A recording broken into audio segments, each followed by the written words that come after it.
Ya queda vulgar informasyon na publiko el alegasyon kaya pasa para na barrio del Muti el mga abusef quien responsable na ambush con el bus del rural.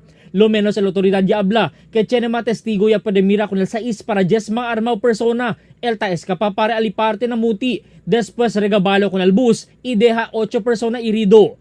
Ya sa reaksyon el news team con el barrio Kapitan del Muti, Kapitan Henry Aring y Ele tanega con esta informasyon. Yo tardaman Yuki cuando ya Sinta, no veo Sinta, cuando barangay Kagawad tayo, hasta kapitan niyo, si habla kita personalmente, taliba ki mga armas, daw na ipatamin yung mira. Hindi sila liberasan. Imposible sila pwede entraki kay lehos diba ng bista, kabalanda pa sila ki ng mga soldaw. Naloko gente si, ay bene pa sila ki ng mga grupo del mga soldaw. Kay taki kel noche, taki mga task force sa Mbuanga. Taki el Marines, tiene checkpoint que conmigo adentro.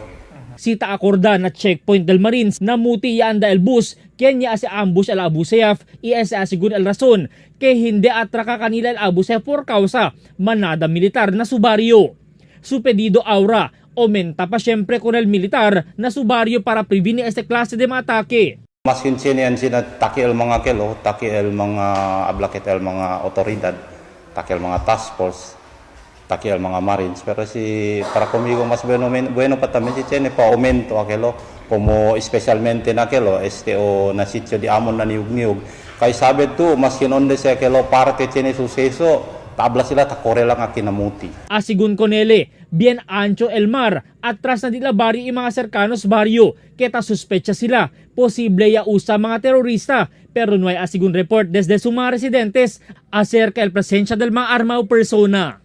Albert Luna, Dateline Zamboanga.